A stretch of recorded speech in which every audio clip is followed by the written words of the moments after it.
I call the meeting, a meeting on the Standing Committee on Finance to order for Tuesday, today, February 22nd. Could you please rise and help us salute our beautiful flag?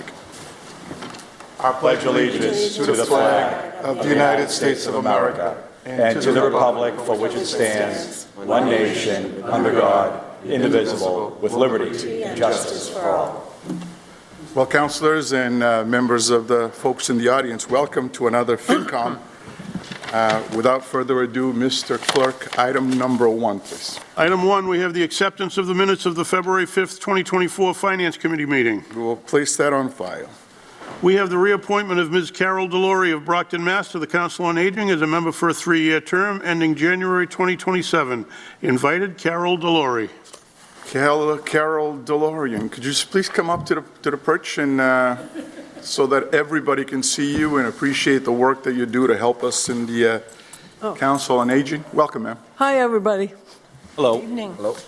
I haven't seen you guys in a while, so I've been good. Well, it's good. It's good. So how's things in the Council on Aging? Exciting, I guess is the right word, because we're waiting for the big, huge addition that's going on. And we had Freight Farm today, and I don't know if you know what Freight Farm is, but it's an organization out of Taunton, and they come with a truck with fresh produce or rice and cans and beans and stuff, and it's given to seniors for free. So we had 53 or 54 people show up today to help. So it's really good. And also at the council is pet pantry to help people with food and whatever for their cats and dogs and whatever. So it's really good. We got about 30 to 35 on that list. So we're doing good. Well, we can see that you're heavily involved in helping us out. Thank you very much, councilors. Motion to recommend favorably back to the Second. full city council. Motion has been properly made in second. All those in favor? Anyone opposed?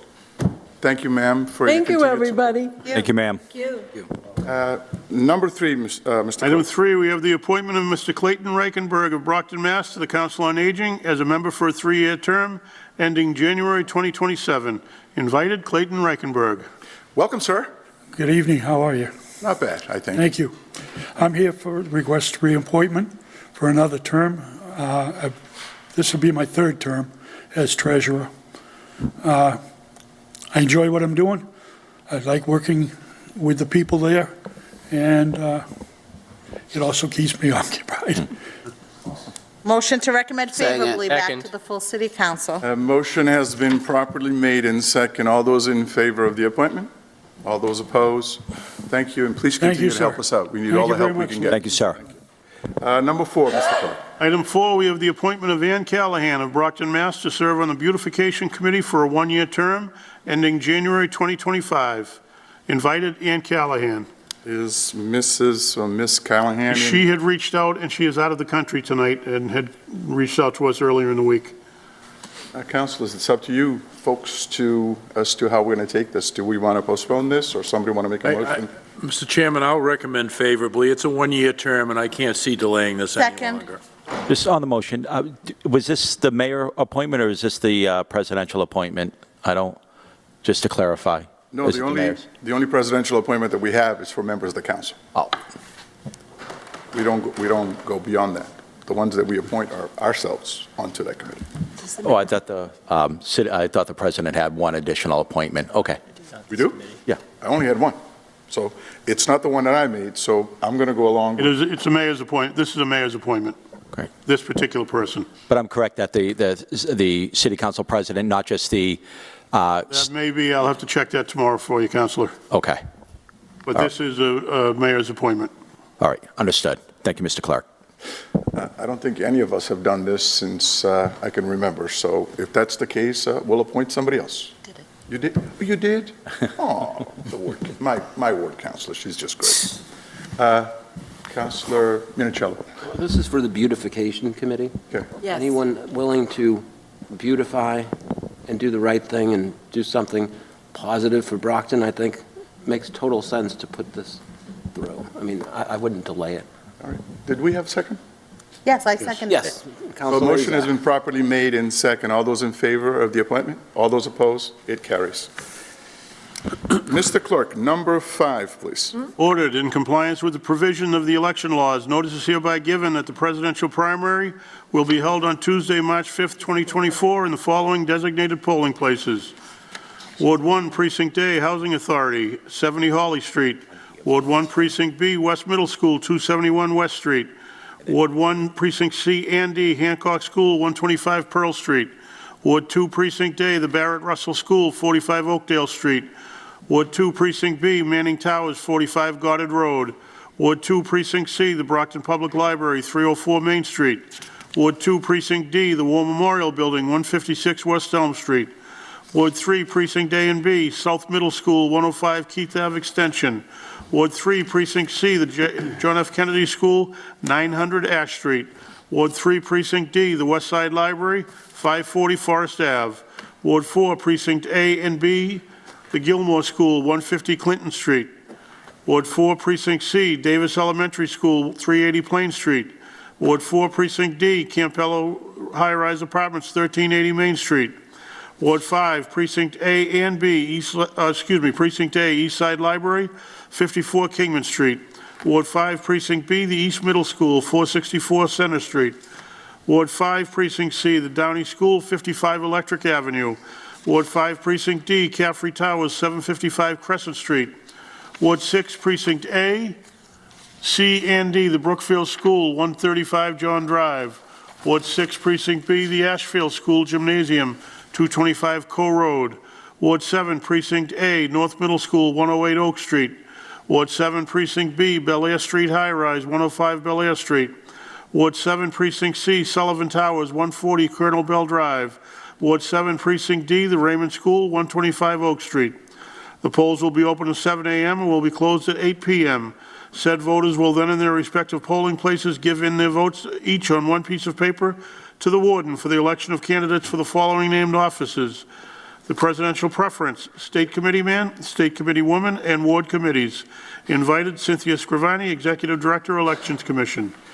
Councilors, I was notified by Mrs. Scrivani that she would not be here tonight due to a previous engagement, but this is pretty standard. In Councilor Azak. I'd like to motion to recommend this favorably back to the full city council, as there isn't any changes to previous elections. Second. On the motion? On the motion. I just wanted to add that the only thing of difference that I noted was for Ward 6 Precinct B, the Ashfield School Gymnasium. Just as a reminder to the folks at home, it's not usually in the gymnasium, but the school department did not have this election on their calendar, so they weren't able to cancel school for the day. So this will be at the gymnasium instead of where they regularly vote. But in the Thank same you. school. Same school, yep. Thank you, Mr. Chairman. Motion has been properly made in second to move this forward. All those in favor? Anyone opposed? It carries. Councilors, I was also notified before we go to item 6 by Mayor Sullivan that he would not be here tonight due to a previous engagement, so he will not be here. Mr. Clerk, number 6, please. Item 6, ordered that the following named sum be, and the same is hereby transferred, as the same was submitted by the mayor as follows. Transfer of $750,000 from Fire Department Education Incentive, $500,000. Fire Department Holiday Premium, $150,000. Fire Department Vacation Buyback, $100,000. 2, Fire Department Regular Overtime, $750,000, in order to maintain all companies through the remainder of the fiscal year 2024. Invited, Brian Nardelli, Fire Chief or his designee. Troy Clarkson, Chief Financial Officer. Chief Nardelli, welcome. Good evening, Chairman. Good evening, councilors. Thank you for having me. Just if I could give you a little insight, this is something that we unfortunately run into every year with our budget due to vacancies that come up through the year.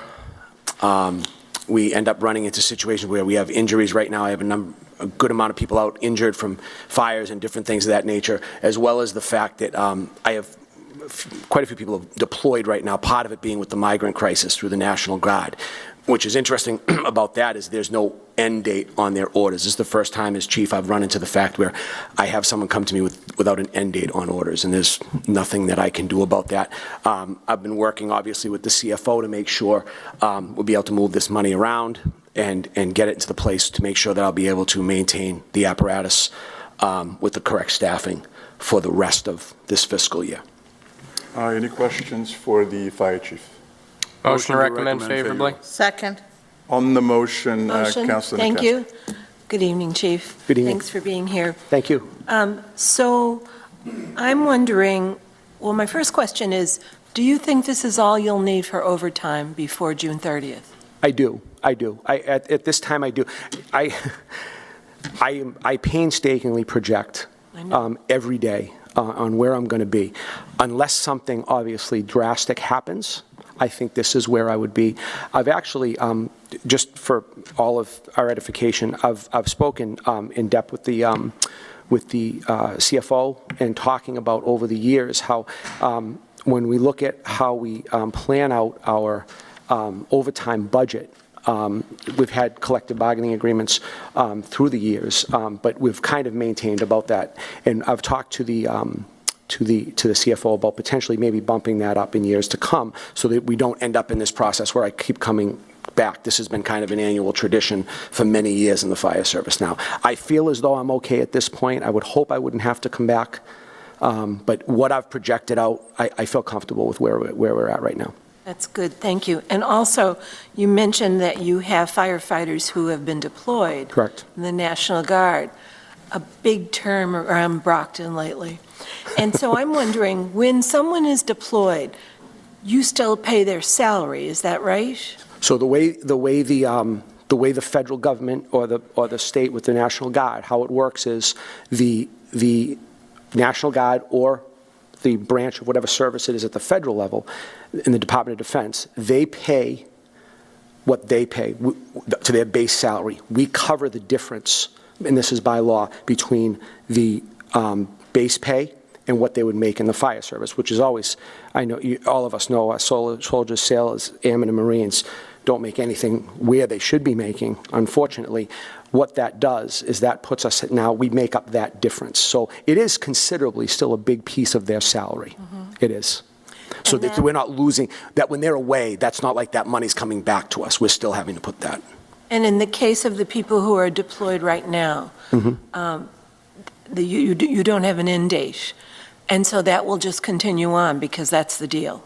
Unfortunately, that's the case. I've never seen orders come across my desk from the service before without a capture date at all. This one was open-ended. And I speak to fire chiefs all over the Commonwealth on a regular basis, and it's quite honestly frustrating because we like to be able to plan for that and project for that, and it's not possible with these cases. I'm sure it is frustrating, but they're also in the service of our Commonwealth. Absolutely. No, and I completely understand that. We have to, on the local level, we have to adjust for that. Thank you. Yes. Thank you, Mr. Chair. Thank you, ma'am. Councilor Thompson. Thank you, Mr. Chair, and good evening, Chief. Just a couple of quick questions. Due to the depletion of our ranks and the requirement for a lot of overtime, how are our guys doing? I mean, they're holding up. It's a lot of work for them. So just they're great. How they doing? I think I told you guys the first time I appeared before you, I get a front row seat to the greatest show on earth. I have great people all the time, and that's the greatest thing I see about the fire service every day, especially here in the city of Brockton. Our people go to the end of the earth for whatever they need to do, and I get to see that every day, whether it be in the firehouse, on the training yard, or saving lives in the city. And Brockton is extremely lucky and fortunate to have the fire department we do have under your leadership. So I just, I just don't want our guys burnt out, having to, pull more of the weight than normal right now due to, as you said, these deployments and multiple injuries. So just between now and then, now and say the end of the fiscal year, where this budget transfer will cover till, are we bringing any more guys on? Anybody coming out of class? We do. Soon?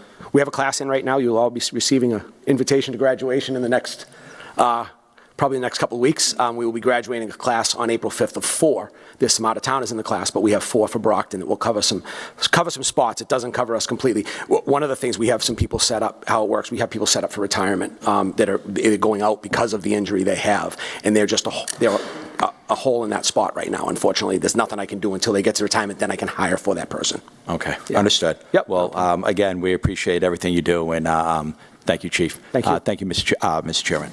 Thank you, Councilor. Councilors, anything else? A motion has been properly made in second to move this agenda item forward. All those in favor? All those opposed? It carries. Thank you, Chief. Thank you, everyone. Have a good evening. Thank you, Chief. Mr. Clerk, number 7, please. Item 7, ordered in accordance with the general laws of Massachusetts, Chapter 44, recommending that the City Council approve the expenditure of $21,106 from Human Resources Unemployment Insurance. In order to pay for a fiscal year 23 unemployment invoice, the Human Resources Department will need to take the funds out of their fiscal year 24 budget. From Human Resources Unemployment Insurance, $21,106, to the Commonwealth of Massachusetts, $21,106, Department of Unemployment Assistance. Invited Sandy Charton, HR Director, and Troy Clarkson, Chief Financial Officer. Madam Director, welcome. Oh, thank you. Good evening, everyone. I believe this is my first request to pay a bill out of for fiscal 23. So this is a situation we pay the Commonwealth on what's called a reimbursable basis for the unemployment payments that they give to people who are unemployed, both for the city and the school. The school pays their portion, the city pays our portion. As you probably would not be surprised to know, the school's portion is larger. They have more employees, they had layoffs.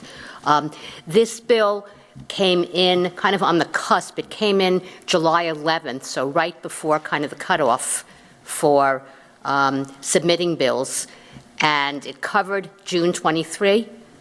We audit the bills, and by the time we finished auditing, it was apparent that this wasn't going to be, we were going to miss the fiscal 23 cutoff. So this is a request. Every other month is paid and on time.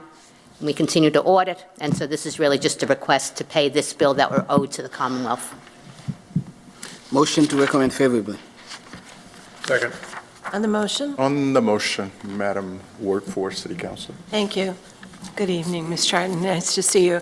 I was just wondering, I did review the bill, and since it was dated July 11th, it's February now. What took so long to get it into us? I think we've been trying to look at all our unemployment insurance bills and working with our third-party administrator, and also dealing with how we handle the school portion, how if there's enough in our department budget because the unemployment costs have gone up.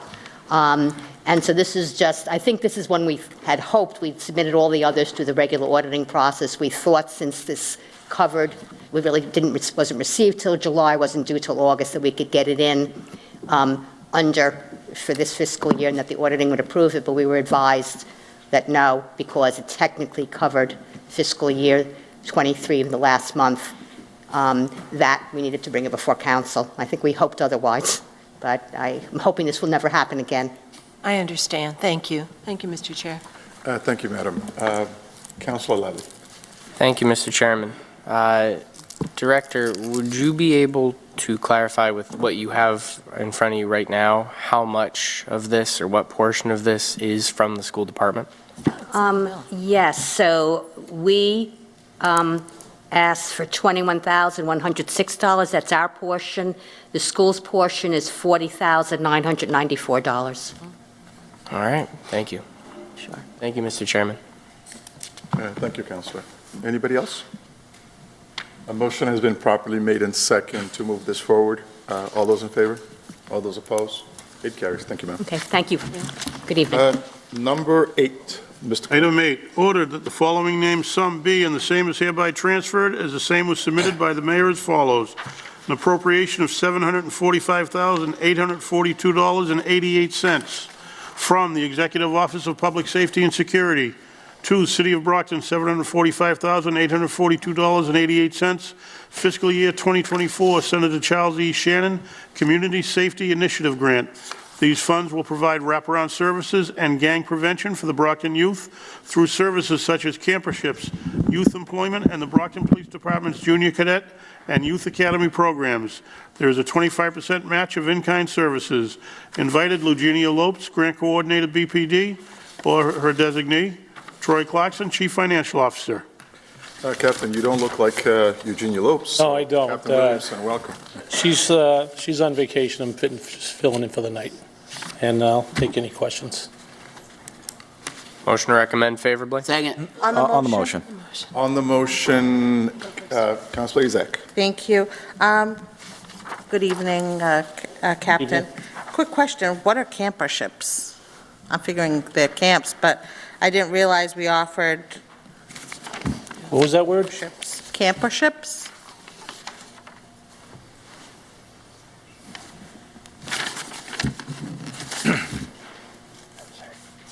Oh, okay. I'm not sure what those are, but you can see who we have for partnerships. I don't know, might have something to do with No, I'm camping. familiar with the grant. I mean, comes before us every year, and I just had never seen camperships, so I wasn't sure. I'm not familiar with the term. I'm familiar with the grant, but not that term. That term, okay. Well, Captain, do you have the list of the partners in there that you can just? Yes, we have the Old Colony YMCA, Boys and Girls Club, Strategies for Youth, Love to Learn, Rose Conservatory, Brockton After Dark, and Health Imperatives. I don't see anything here with any of these people that describes camperships, but I can find out for you. Thank you. Thank you, Mr. Chairman. Thank you, Councilor Ezek. Councilor Nicastro. Thank you. Good evening, Captain. Good to see you. I'm familiar with that. We actually pay to send we give children scholarships to go to some camps as part of I Shannon. figured it was something like that, but I didn't Yes. want to be guessing. Which is swell. And the question that I wanted to ask you, because I think this is a big deal, this number, the 745,000, it's a huge increase over last year's. Can you tell us what the increase is? No, we will be fielding requests, so if we have more money to spend, we might divide it up more amongst the partners we have, but each year we're looking for new partners. Right. So at some point, we have a grant committee to review the proposals, and we'll Yes. decide where that money's going to go. I understand, though, the amount that's being awarded, the $745,842 and change, represents an increase of about several $100,000 over last year's Shannon Grant Award, which is terrific. Yeah, I mean, we have a lot of partnerships that could use the money, and there's probably some out there that might be bidding on it this year, and Sure. we'll come in and do a demonstration, and we'll make a decision. Terrific program. Yeah, it's been successful. Yes. Thank you, Captain. Thank you, Mr. Chair. Thank you, Madam. Councilor Thompson. Thank you, Mr. Chair, and good evening, Captain. So, I mean, the Shannon grants come before this council every year for, I don't know how long it's been in effect, but it's really been a great grant for the city. And as Councilor Nicastro said, it seems like our grant allotment goes up every year. And so the continued increase in this grant is extremely helpful to our city. The CFO was kind enough to share a link for the Shannon grant that I was able to look through. And just, some of the results that are an outcome of this grant. There's for simple assaults from 2018 to 2022, there's been a decrease in Brockton of 29% in simple assaults. In Brockton, between the same time frame, a 76% decrease in robberies, and during that time, an 11% decrease in aggravated assaults. Just, this is a great program, and you just stated that you were looking at some potentially accepting new partnerships or partners into this program. And I would just say if there's anything that would positively affect our high school or our school students, if there's any partnership, that we can maybe look for that would help in Brockton High and some of the issues that are going on over there, I'd recommend that we, look into those partnerships and maybe give them some money to help with what's going on at Brockton High. A lot of these are after-school programs. A lot of their expenses are transportation, which the extra money's probably going to help out there. Because I think in the past, they didn't have to pay for the transportation, but now they do. I think the schools provided busing, some of them. So, we've helped out, but they could use more. Right. And a lot of these services are youth-related services. But, if anybody kind of puts together a plan that would, directly assist Brockton High and anything there, we'd appreciate any assistance there. So, thank you. That's all I have, Mr. Chair. Thank you, Councilor. Councilor Minichel. Good evening. Thank you, Mr. President. Hi, Captain. Over the years, can you tell the public the differences that these grants that you've seen over the years? I mean, you've been on the force. You're a veteran of this force. Can you sort of outline so the public? It's kind of hard to measure, but you have individual stories where people need some place to go after school or need something to keep them busy. So it's almost like you have to talk to the individuals to find out. I don't know if you can measure it. We have stats, but they don't always work that way. You have a kid that's into music, but doesn't have, we have the Rose Conservatory that helps them. Maybe that's their interest. And maybe they wouldn't have this option if we didn't help out with the transportation. But you've seen this funding help a lot of kids over the years. Yeah, I think it has. Provide opportunities? What's that? Provide some opportunities like you said. It gives them other options other than hanging around after school. It gives them a place to go.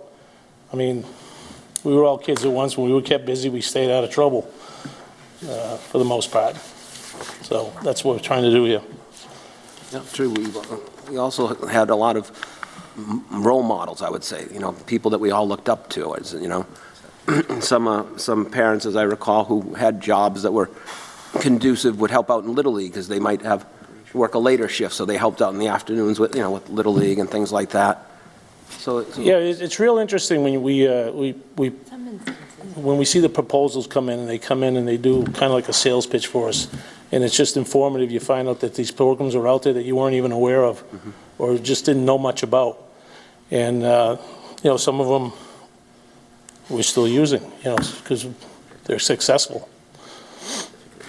Is there any information, perhaps, that could get sent over to the council just to inform us of the actual numbers of children that are participating? Yes, I'm sure Eugenie has that. The number of kids that participate in each program. And that'll be, the number of kids in the program. That would be great if you could do that. We'll do that. Appreciate it.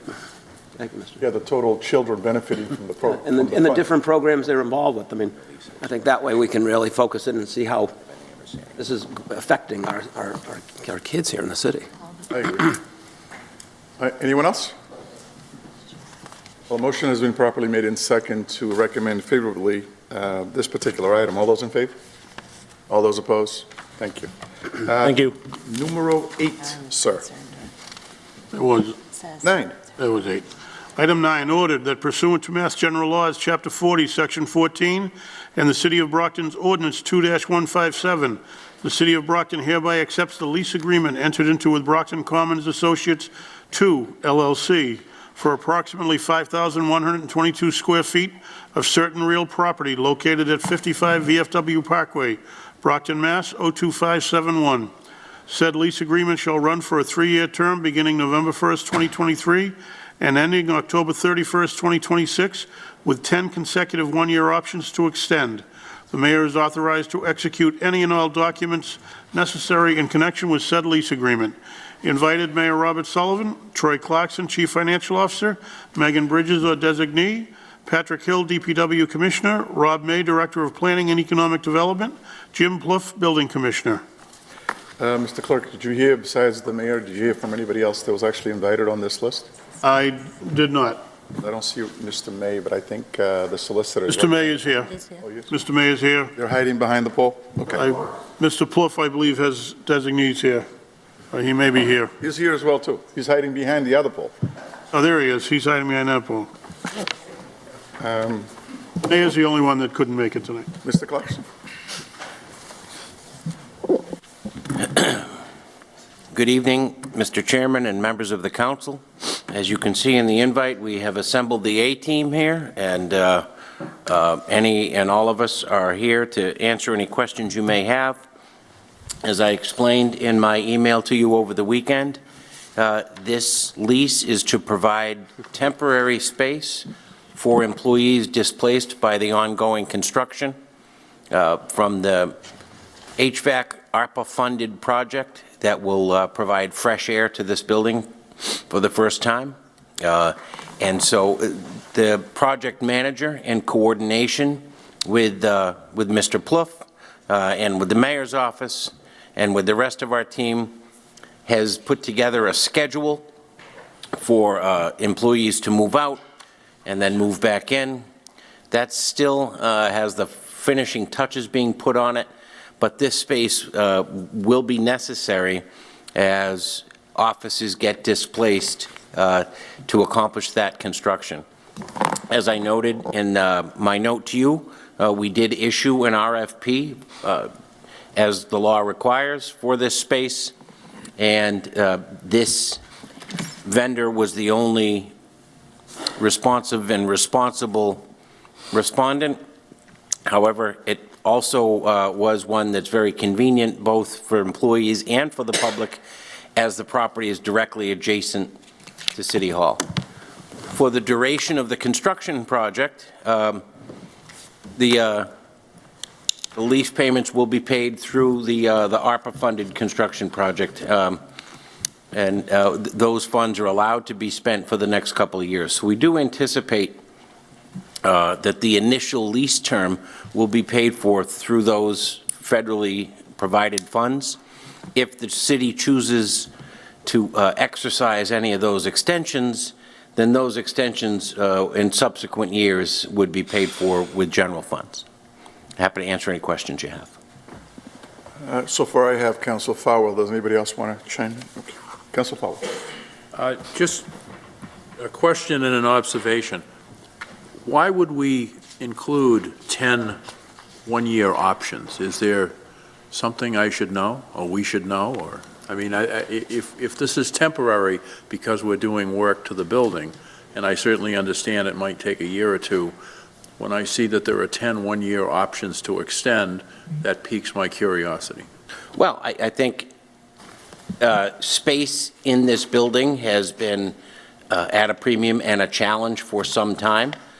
So I do think the way this has been set up gives this mayor and perhaps future mayors flexibility to use that space as an annex to provide greater access to the public. Okay, then the only thing is, isn't it a $45,000 a month lease agreement? No, $4,000 a month, not $45,000. Okay, I'm sorry, $45,000 a year. Yeah. Okay, so that would eventually would come out of the general fund. Right. All right, now this is just an observation, and I am not being sarcastic, because you know me, if I were, you'd know it. The documents you sent us were already executed. They were already signed. So, quite frankly, what we're doing here is moot. You've already committed to this. The mayor has signed it. I think you've signed it. Mr. Plouffe has signed it. And I would just say, from a procedural standpoint, I mean, I really don't care at my age, but it kind of looks like, well, just give it to them and they'll rubber stamp it. And I respectfully, I don't think that is probably the way to go. That is a fair point, Councilor. Okay. Thank you. Thank you, Mr. Chairman. Thank you, Councilor. Councilor Nick Castro. Thank you. Good evening, Mr. Clarkson. Thank you for being here. So you provided a copy of the lease without the exhibits to me. And the question that I have, is on section 6.2, landlord insurance, because it says the landlord will maintain comprehensive commercial general liability of not less than $1 million per occurrence. And I wondered, is that for the whole building? Because certainly the insurance should be much more than that for the entire building with all those apartments above it. I think I've opened it to the page. The solicitor can answer that question for you, Counsel. Councilor Nicastro, thank you for the question. Hello, Good Mr. evening. President. Hello, everyone. This is the city's standard practice for insurance limits. That's not to suggest that the building owner does not also have property insurance coverage of its own. But that is the insurance requirements for this building, yes, according to this contract, for our limited use. Okay, and you've deemed that adequate? We did. Okay, all right, that's what I wanted to know. And the other thing is, so I presume that we are paying for this, as Mr. Clarkson just mentioned, for the first year from ARPA funds. And so we're not appropriating any funds to pay this lease. But in the future, if we're required to pay it out of general funds, will you then be back to us to approve using general funds for this lease, for the rent? I think that's the point of this conversation tonight, is the lease terms indicate that there is an option for an extension. And to Councilor Farwell's question that Troy answered well enough on his own, there's no pre-plan that I'm aware of, but we're going to have a chance to test out the space, and what if we like the space? And the lease extension terms indicate that it's at the city's sole option. So we're not at the behest of the landlord or any pressure to keep us there. It's, if we like it, does it exist? But there would not be a request for further appropriation if this is ordered tonight or ultimately ordered by the council as approved favorably. Okay. Thank you. Welcome. Thank you, Mr. Chair. Thank you, Councilor. I think I have Lally and Thompson. Lally, you want to go first? Thank you, Mr. Chairman. Good evening, Mr. Clarkson, Solicitor Bridges. For the record, so you did send us what this, what we're paying, but for the record, for the folks at home, what are we looking at, the 3-year contract, and what are we looking at per year, even per month, if you want to get fancy with it?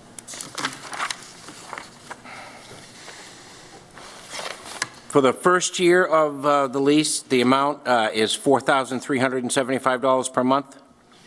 And that is the same for the next 2 years. So for each of the periods, it's $4,375 per month. Okay. The reason it tripped me up is because the first year is different than the second 2 years. It was like 43,000 compared to 52 and 52. I believe because that is, if you add it up,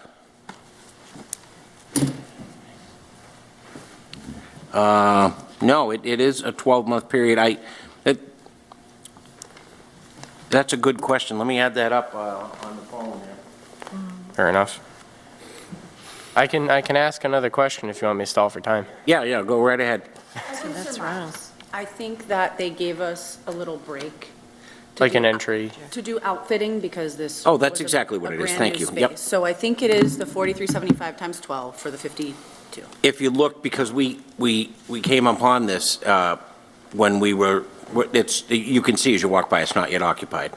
There was a period in the beginning of the lease where there was a grace period at the very beginning where we're not required to pay. And the solicitor is absolutely correct. That's the reason for that. Okay. And the only other question I would have is the start date in this order is November 1st. Is there a reason for the retroactive? No, I mean, I think we brought it before you because that's what's required. The timing, as noted by Councilor Farwell, is not optimal. I think I'd support what Troy says and take it a little further and say that To my knowledge, my recollection, the city has never done this before. There have been leases from departments for other instances, and this has never happened. And this is my interpretation of the law, and it is certainly accurate that the cart came before the horse. But it was still certainly worth doing, not for a rubber stamp, but to have this conversation in the public, and so that we could get it right the next time. So that's the whole story on it, is the law that's cited in the agenda includes the words right therein in talking about purchase or interest of property. And so I interpret that to include a leasehold interest, especially for this amount of time. Thank you. So it's got to come before us, so this is it coming before us. Next time it would come before there's a signature on it. Fair enough. All right. And that's the largest, really, two parts of the questions. I know that there's been some concern and some pushback from, some folks who are in the building. But I understand that your effort is to, get everything back to normal as quickly as possible. So hopefully we won't need it for the full 10 years, which would be ideal. Thank you, Mr. Chairman. Thank you, Councilor Thomas. Thank you, Mr. Chair, and good evening, Mr. Clarkson. Just a couple of quick questions. You said that you expect ARPA to pay for the first term, that 3-year term, correct? Was that what you meant? As much of it as we can, right? Okay. Because even after the hard construction is done here, there may be some need to continue to occupy as we clean up and do punch list items. So yeah, as much of that initial term as we can legitimately pay with the ARPA funds. That's our intent. And that's because we're limited by the time frame in which we can expend ARPA funds, right? So is it the end of 2025 we would have to expend any fund under ARPA? Commit by the end of 2025. I believe the funds can actually be expended through 2026. Okay. All right. Understood. I'll double check on that, though. Right, and I appreciate that. Hey, you can't beat the location, so I do understand why we entered into this lease in this location. And we're going to need it, and potentially, as you stated, if it turns out to be a good space, future mayors may want to keep that space. My question, just one last question regarding the condition. Have we moved in at all? Is anybody over there as of right now? No, but there's been extensive review of this space currently, and Jim is here, can give you more details, but we are designing cubicles, including installing wiring for computers and outfitting it. So there's a lot of work that's going on right now. Okay. But all that needs to be completed before folks actually move in. So we're doing a build-out right now, essentially, of the space. Mr. Chair, Council. Yes, we are currently working on designing cubicle spaces. My staff will be wiring the place once we have the exact layout, and we're installing an alarm system and cut access and all the other pieces that require us to move in. And you believe this space is sufficient for what we're looking for it to do, rotating these departments through? At this time, on the temporary basis, it's going to be tight. It's going to be loud inside the hall, but yes, for what we're looking for right now, it will be sufficient. Okay. Well, I appreciate that. Thank you, gentlemen, and thank you, Mr. Chair. Thank you, Councilor. Councilor Azink. Thank you, Mr. Chairman. There's a conspiracy against you because Councilor Durancourt has the light shining right at my face and I can't see you. Well, I'm glad. He's doing that on purpose. I'm glad you did finally see me. Good evening, gentlemen. So my question was actually just asked partially by Councilor Thompson, but so do we know how much is it costing us to get it up to, so it's adequate how much is it costing to prepare it for the employees to get it to occupy the space?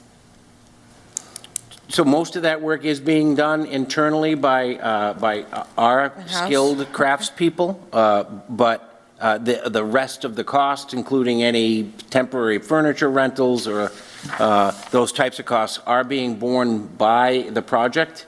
I can ask our project manager, Dan Pilata, to give an itemized detail, because he is tracking those costs very closely and has a budget for them in the project. I don't know off the top of my head what it is, but I'm happy to provide that to you. Thank you. Yes, I would like to see those. And I know the space is right next door, but I'm figuring it has its own access door, right? Then, actually, the employees won't be going through the building where the residents are, right? I know No. It has its own. It has actually several entrances. One of them is accessible. So the public will be able to have a separate entrance, be greeted by somebody, and it's important because a lot of those departments that will be there are high-traffic departments where the public visits. And so I know that Jim and Dan Pilata and the teams are designing the space in a way that's as user-friendly as possible. Okay, so it has its own access. They're not going through with the residents that No. live in the building? Okay. It was separately operated as an adult daycare previously, and so it's self-contained. Bathrooms, kitchen, all of that stuff. Great, thank you. Thank you, Mr. Chairman. Thank you, Counselor. Anybody else?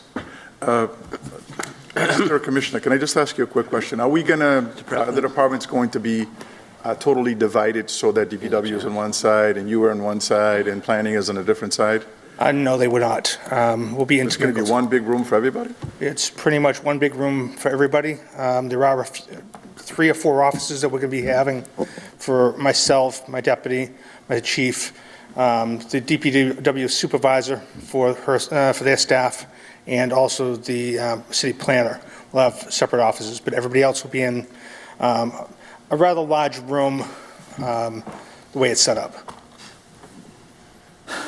Are you involved in this design process to make sure that it's adequate for what we're looking to do? Because I can just imagine now, people sometimes in planning need some quiet time.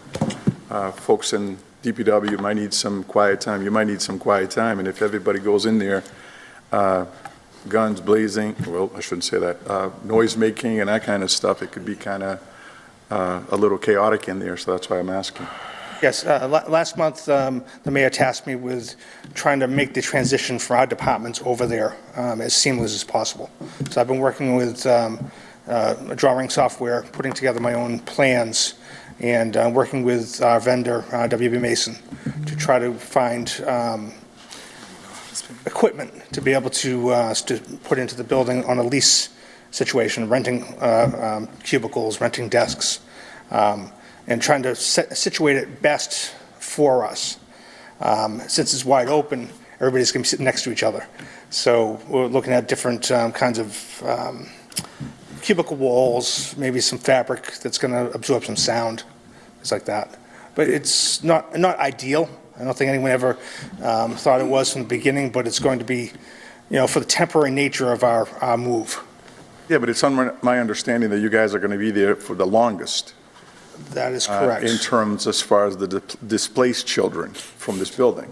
So is there any way that you could put some temporary walls or something just to kind of divide the noise and the chaos sometimes that exists in this building? After we move in, I would say that there is the possibility of subdividing it even better with my craftsmen. At the urgency of getting over into that space so we can start the renovations here, that's not something that's in the timeline at this time, to be able to put walls up. And if we want to move walls around, it's going to take a little bit more time to plan to do that.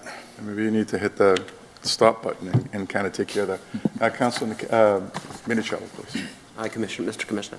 Is it possible to get an annual report of some sort on the city side as well as the schools for these type of in-house jobs that are done by our craftsmen, our people on both sides of the aisle, so that we can see what monies are being spent in-house, compare them to what the actual cost would be if we had to do it outside of our own employees, and actually be able to assess, the benefits, of doing it, cost benefits, As far as the schools go, I can't answer anything to do with the schools. Okay. But for my side of the my side of the aisle, I guess you could say. We can give you a list of our different projects that we've done. Yeah. My craftsmen aren't project craftsmen so much as they are maintenance people. So if, electricity needs a little work on, the HVAC system goes down, they're there maintaining these items. We can talk about man hours, our person hours, and that would give you an idea because of cost savings, because if you're looking at prevailing wage versus unfortunately, how much our staff are being paid per hour, substantially less than the prevailing wage. So we are saving a lot more money doing our work in-house. As far as materials go, there's always a markup when you go outside to outside company. So we're saving on costs for materials also. But I see exactly what you're saying.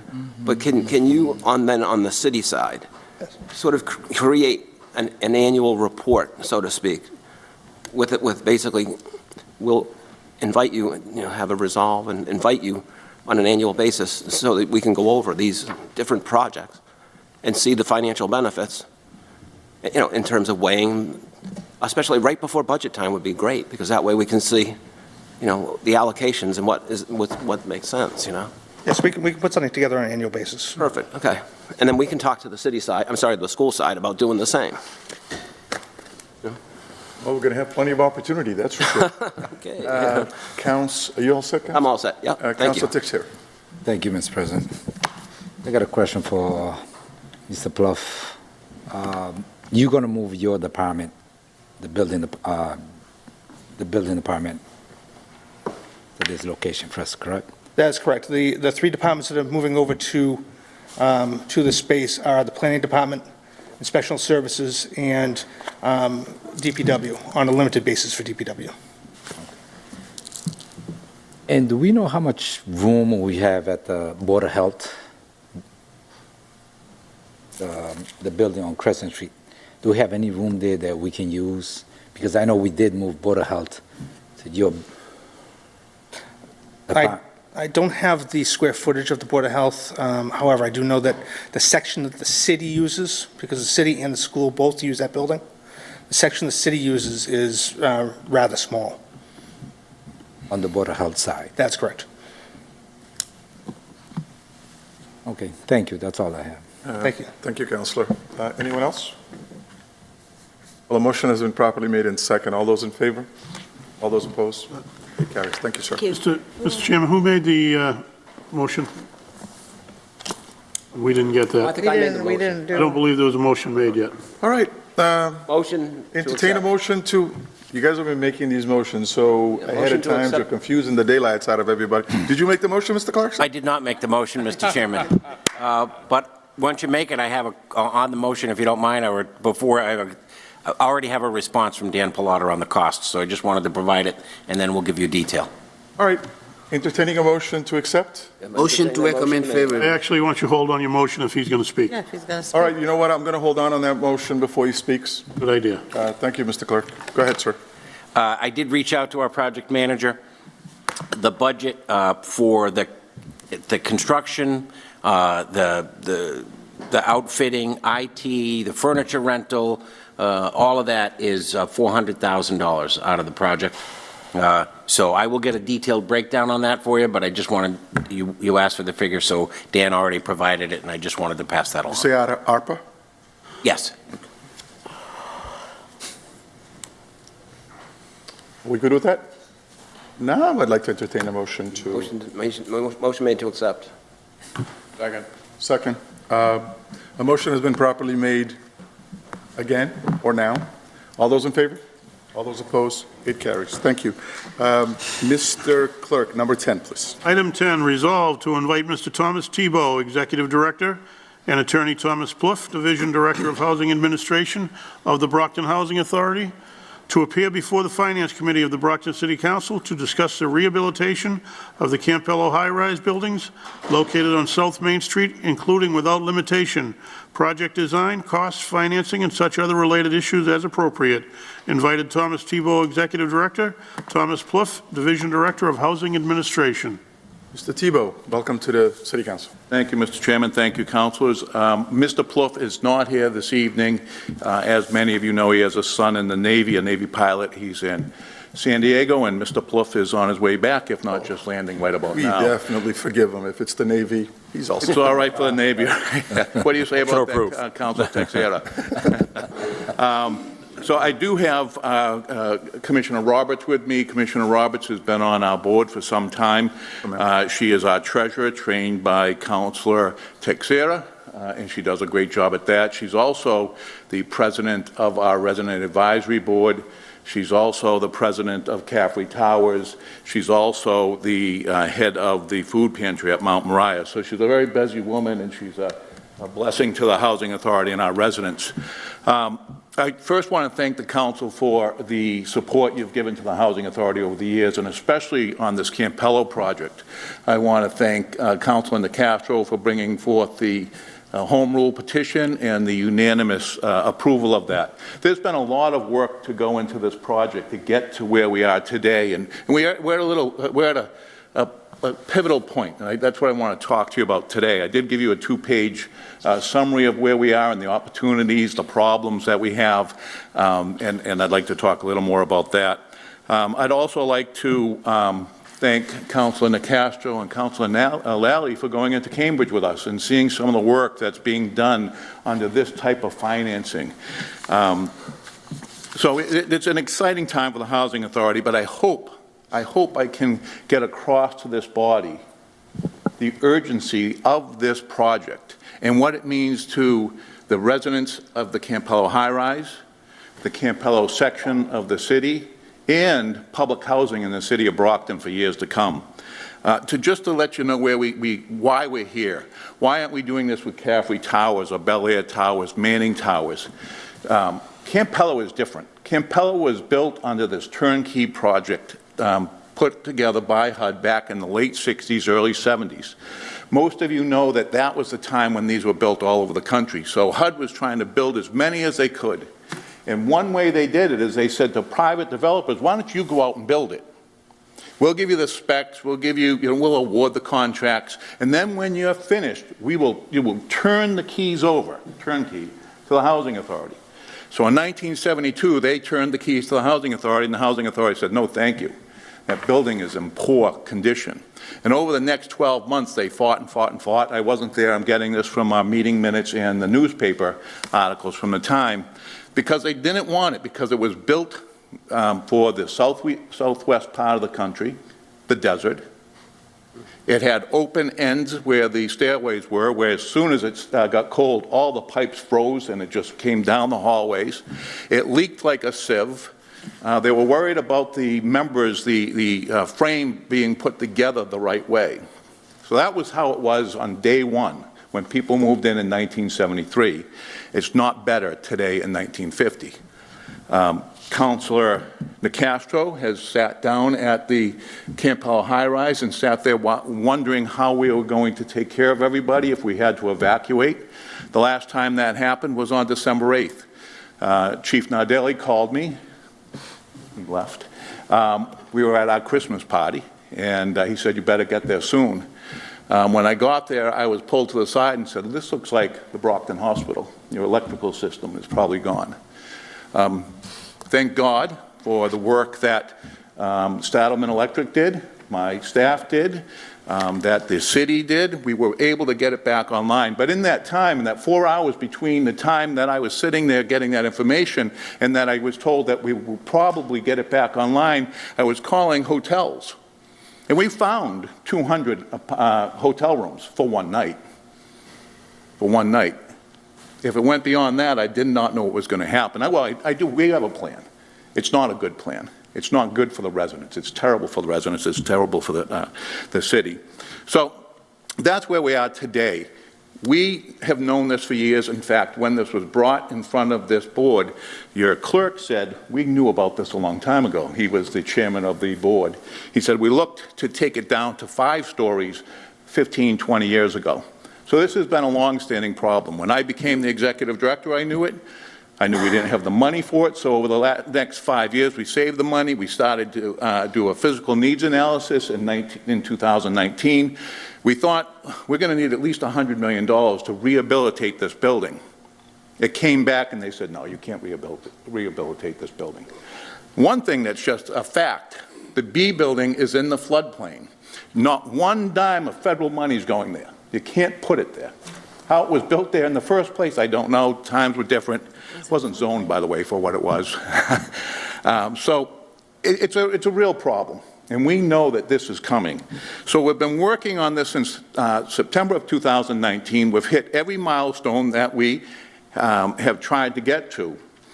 And we came to this November. We had the taking of 1362 Main Street. We did a 3,000-page feasibility study. We had to subdivide a piece of the property to get it out of the floodplain so it wouldn't be associated with this project. We've done quite a bit of work. And we hit our November 2023 goal of having 3 applications in for low-income housing tax credits. So everything is going fine. And that's where we are today. The memo is written up. We're expecting to go into official action status at the November meeting.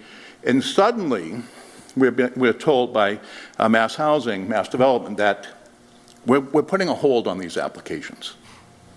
That so many things are happening, so many applications are coming in, we have to prioritize these.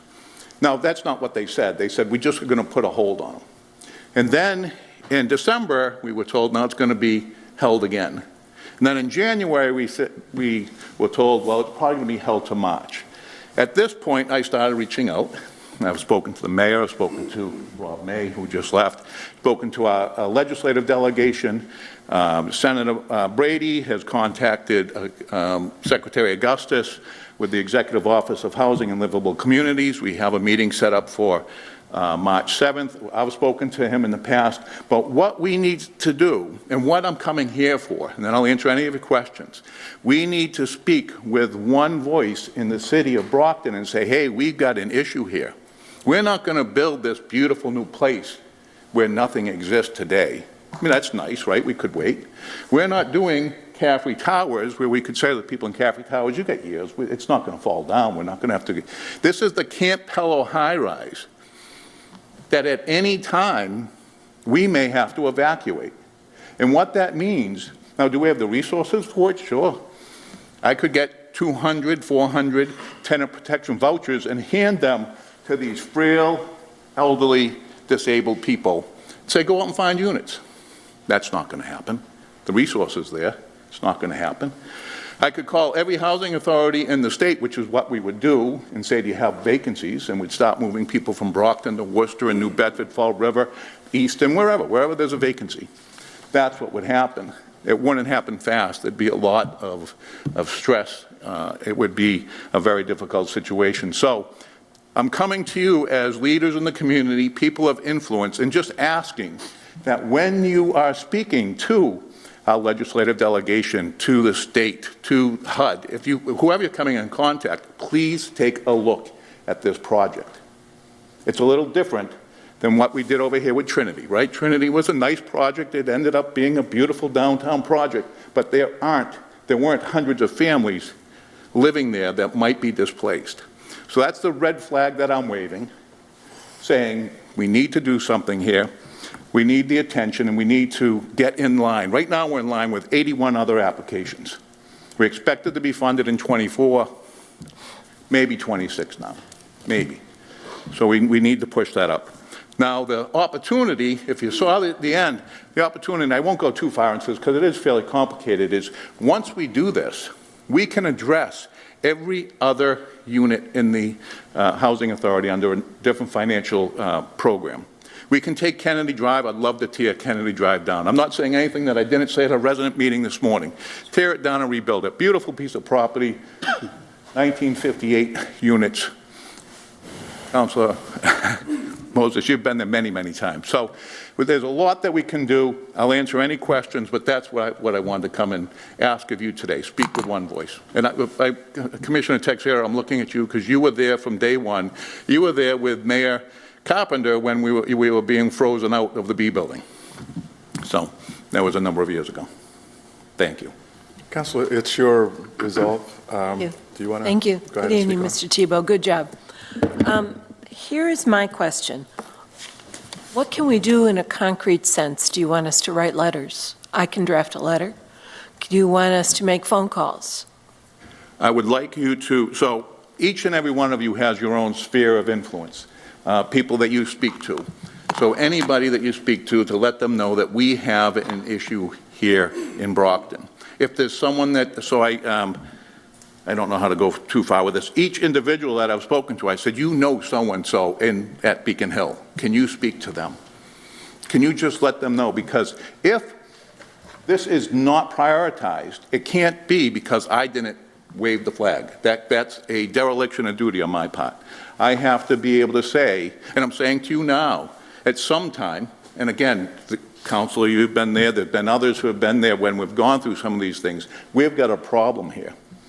And we have a solution, we're just being delayed on that solution a bit. So let's move forward. So yes, if there's someone you could write to, and you all have my phone numbers, Councilor Griffin, Councilor Derencourt, whenever you come on, I send you my card and a annual report and tell you, please give me a call. If you have constituent issues, if you have concerns, but give me a call. I'd love to talk to you about housing in the city. This can change, I said, for the long term. If we don't do this, we go through the process of public housing, which is barely keeping the places habitable so that we can warehouse low-income people. That's what the program was started for. That's not what it is today. If you go into Boston, to Cambridge, you walk down those streets, you can't tell it's affordable housing. It looks like a beautiful neighborhood. It's a vibrant neighborhood. It is a beautiful neighborhood. That's what we should have here in Brockton. Well, I just want to say for myself that all of the residents of the Campella High-Rise deserve a better place to live, and they've been waiting patiently. Not everyone is so patient. And I'll do all that I can to help you. I'm sorry you've hit this financial glitch. Hopefully the State House will see its way through to work with you, sooner versus later. Thank you. Thank you. Thank you, Mr. Chair. Thank you, Madam Councilor. Councilor Minichel. Good evening, Mr. Tebow. You know, Tom, we know each other quite a long time. You know, there are people in this community that are givers and there are takers. And you have always been such a giver in terms of trying to help people that are so vulnerable, and that is when they're in need of housing.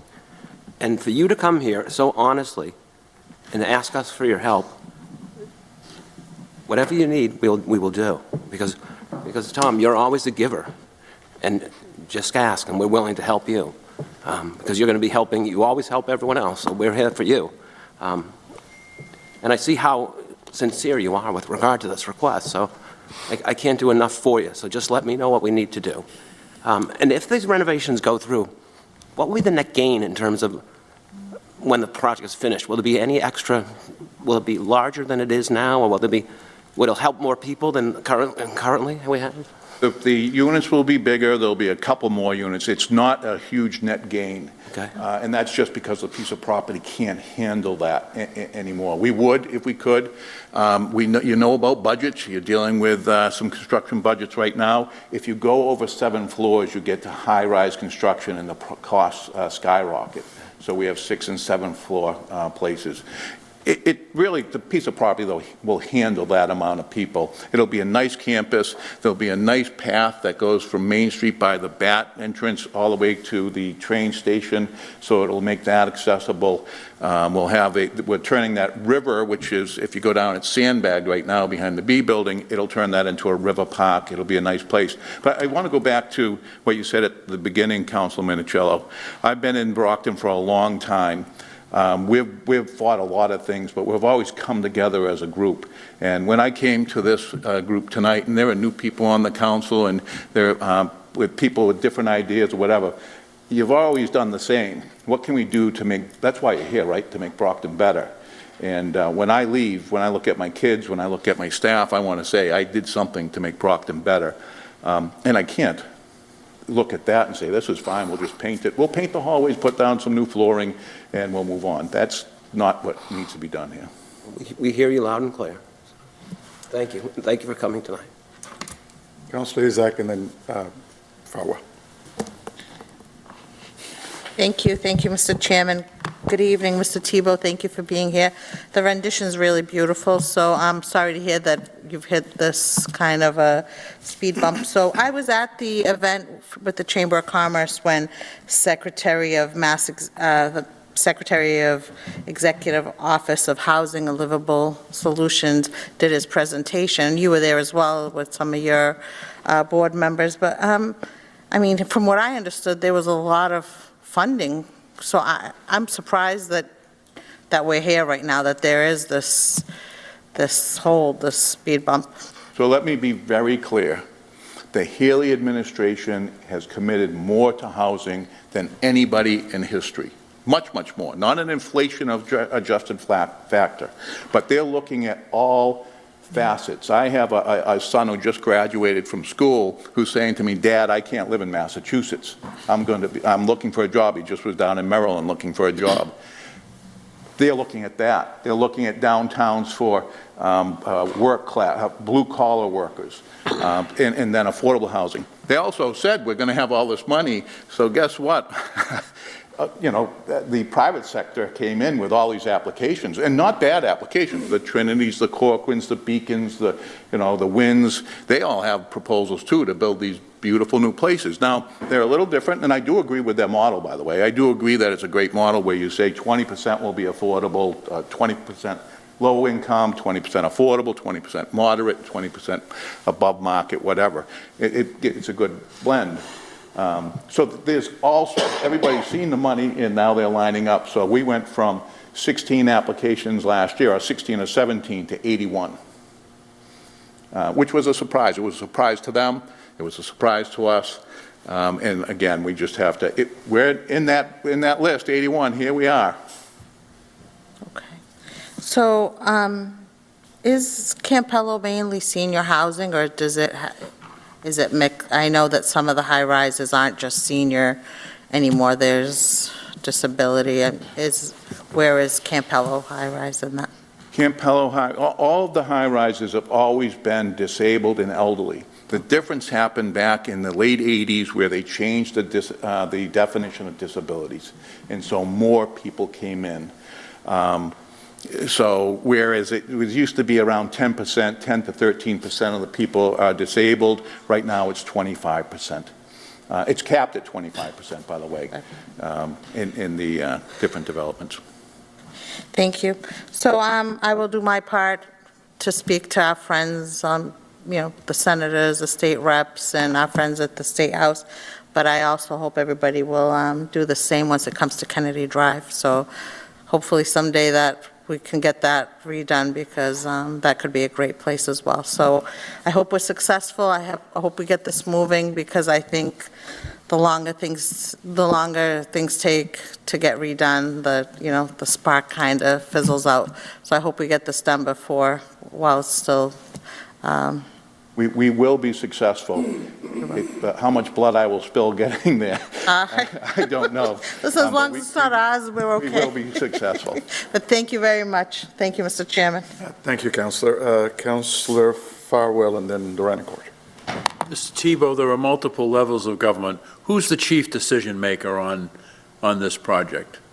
I mean, I know the governor has her philosophy, and you have a Secretary of Housing, and so that's a great question. So it was the board that oversaw mass development. There's a board that they report to, and they would get the applications, and they would put you into public action. That's technically where it is still, but they've been asked to back off a little bit until the governor can get her plan together. So I don't know exactly where the governor and the secretary are in the decision-making process. I do know they have significant influence over it. We have a number of people, by the way, working there. Robert Jenkins works there. Dottie Fulgeneri. I'm speaking to these people, and they're behind us.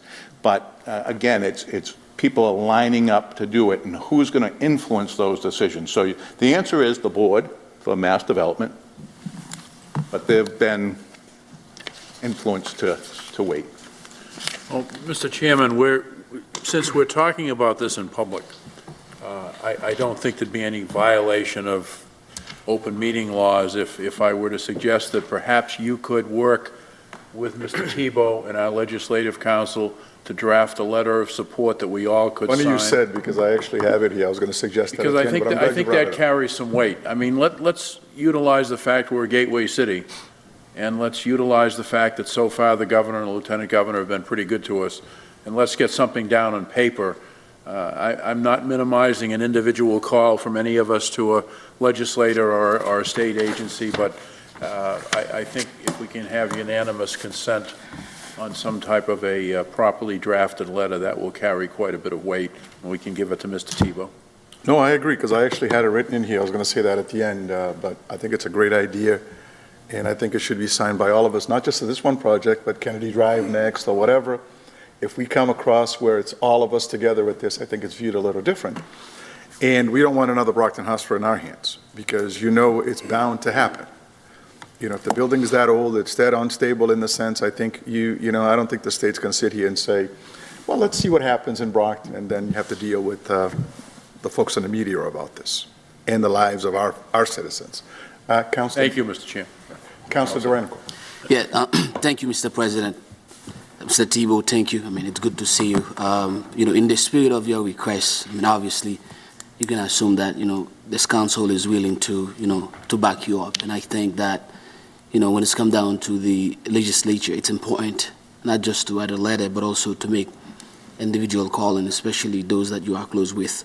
It's funny, some of the questions that I was going to ask you, Councilor Farrell, you know, stated in terms of like who should we reach, not just, you know, the legislature, but also mass, you know, development. I'm assuming I mean, obviously we can send a letter as a group, but I think we can also reach out to them individually. I mean, especially if we have some personal connection, and let them know, you know, how crucial it is for the city of Brockton to have something like that. So I think, you know, it is obvious your work you have been putting, you know, for the city of Brockton has been nothing more than greatness, and I truly appreciate your compassion, you know, your desire not just to serve the city, but also to put your time and effort, you know, to bring the best out of it. And I think, you know, in nowadays, it's not easy to see something like this, and I greatly, you know, admire your willingness, you know, to take on that responsibility, and hopefully, you know, something good will come out of it. And I can promise you, I will make some phone calls, and, you know, I will talk to some of the people that I know, and let them know that, you know, this is something that, you know, the city of Brockton cannot wait. And again, thank you for your service, and we'll take it from there. Thank you, Mr. Chairman. Thank you, Councilor. Thank you. Mr. Tebow, I don't know if you mentioned this while I was scrolling through my phone here. What's the total cost of this project? Did you bring that? Did you say that at all by any chance? I did not. So we have broken it down into 3 projects. The total is, right now, as of last Thursday morning, was $212 million. The total project? So the total projects, so we have now broken into 3 projects. We've done some escalations on it, so the square foot price right now for the first building is at $560. It goes up to about $574 for the second building and $586 for the third. Again, you're projecting into the future. I'm hoping there's a little bit of a dip. You've seen what's happened in the construction industry. These 500s, by the way, I was just flabbergasted by when we spoke to Ms. Racer with the Executive Office of Housing and Community Development about it. She said, wow, what a great price. You're doing well. So, I mean, we're in a different world than we were in 2019 before COVID as far as construction goes. But it's an expensive project. And if you get the money tomorrow, when would you be ready to ground break and at least take down those buildings and start from scratch? I have right here, I didn't say it, we are shovel ready. We are ready. If the money came in now, we'd put the documents out to bid. I'm sorry, the fire chief isn't here. We need to go through site review with the fire department. But we've already done that. We've had the fire department at our building and they're going over these plans over and over. We've been to Rob May's shop over and over. We've tried to do as much as we've been to Concom and had them down walking the property. We've had, and by the way, all these people have been wonderful. We've had Mr. Hill out walking the property for the underground facility. So it's, we're ready to go. We're ready to go. Thank you, sir. Motion to recommend favorably back to Second. the full city council. Any discussion on that? We're good with that? Motion has been properly made in second. All those in favor of moving this forward? All those opposed? Thank you for all that you do for the city of Brockton, sir. I thank you for your wonderful support. Absolutely. Question 11, Mr. Clerk. Number 11, resolve, whereas in 2023, the city created an Inspectional Services Department, ISD, to bring greater attention to and enforcement of local and state code requirements.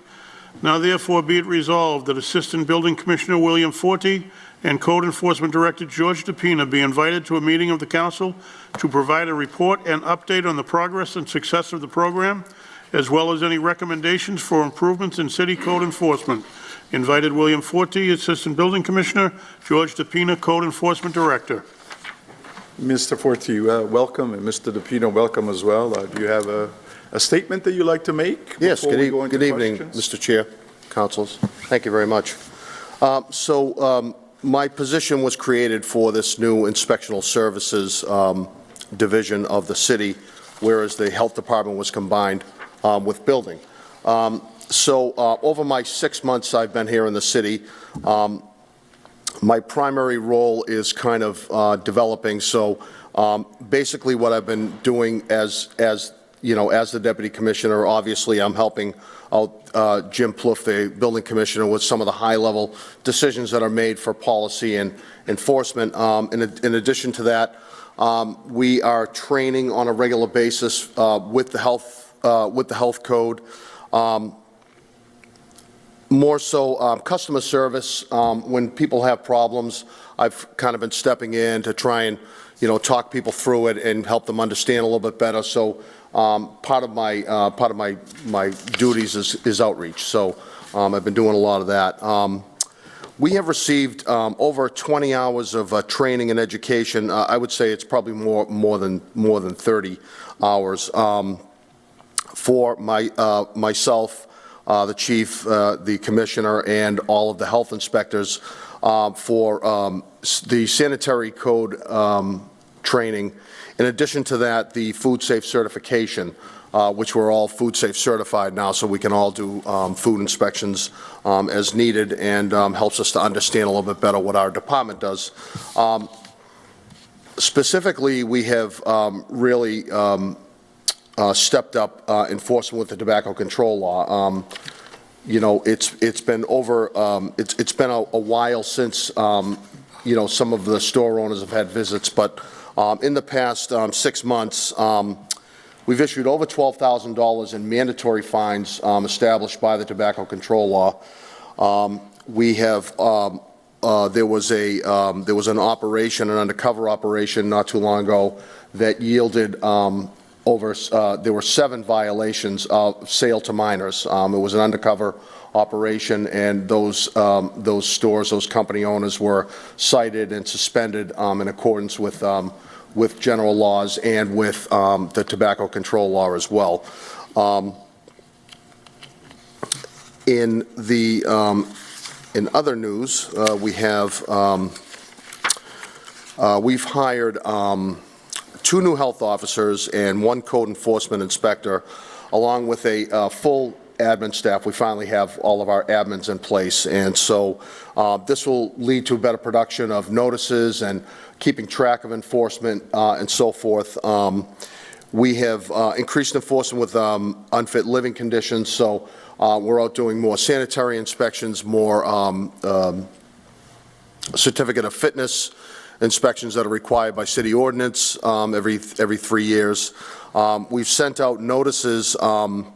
By July of this year, we'll have sent out over 3,000 notices to property owners that are for the rental registry program, and along with that rental registry will be the requirement for certificate of fitness, which will also run on the heels of the state-required inspection of the periodic inspection of multifamily buildings. And so we'll be issuing those certificates when we finally do inspect a property. We determine what violations exist both with the health code and the building code, and then we issue a certificate of fitness for 3 years along with a certificate of inspection under the state building code for 3 years. So once we're gone, it's cleaned up, it's safe, and of course, that doesn't stop us from the daily routine of, getting calls from individuals and enforcing individually and inspecting areas that otherwise are generated by complaint.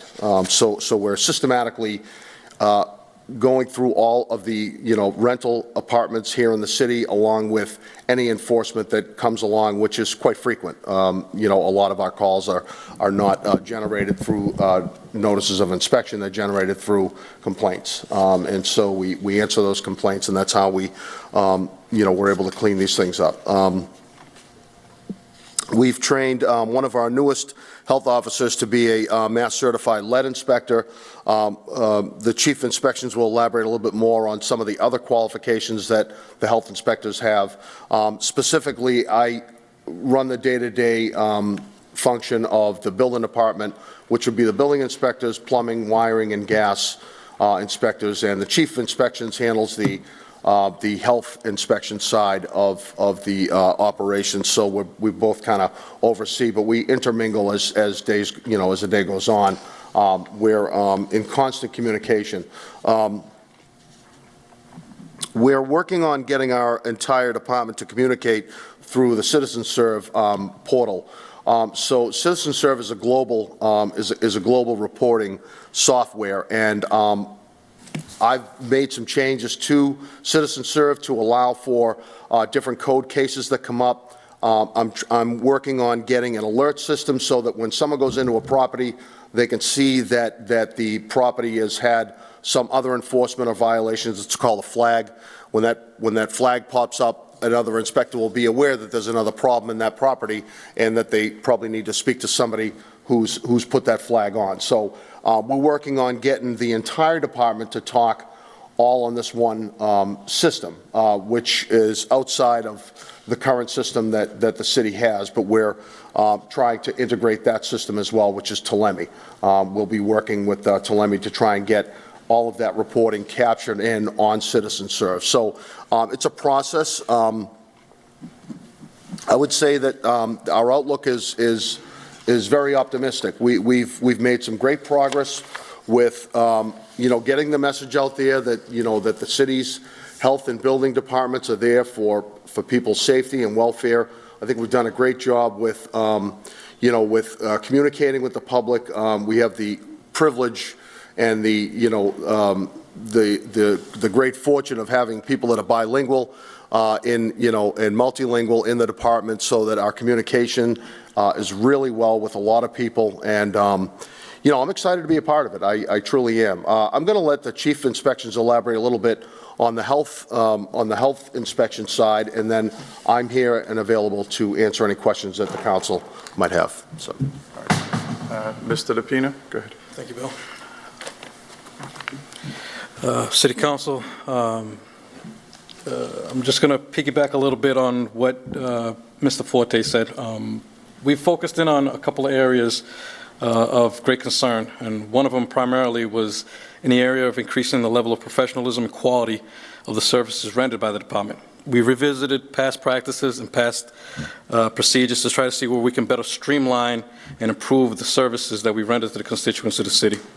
Setting a goal on modernization and standardization as two of the key elements that we're aiming for.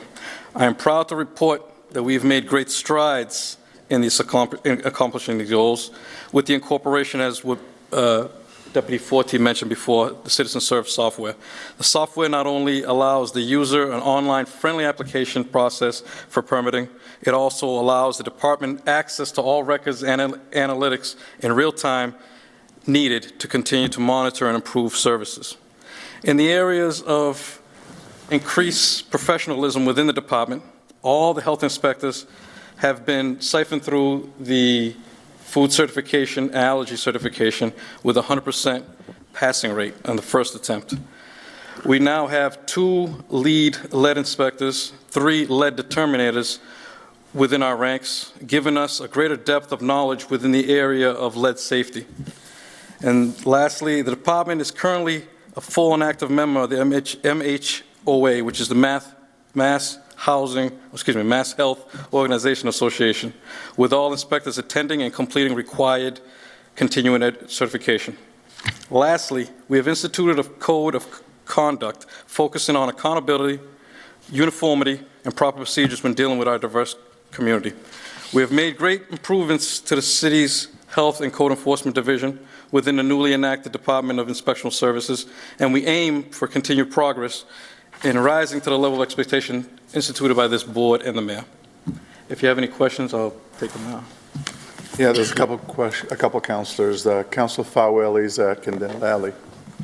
No, I sponsored this. I wanted a 6-month review. I think anytime you start a new program, it's important to have the people who are out doing the work to come in and tell us how things are going. If there are any recommendations for amending any ordinances, please let us know.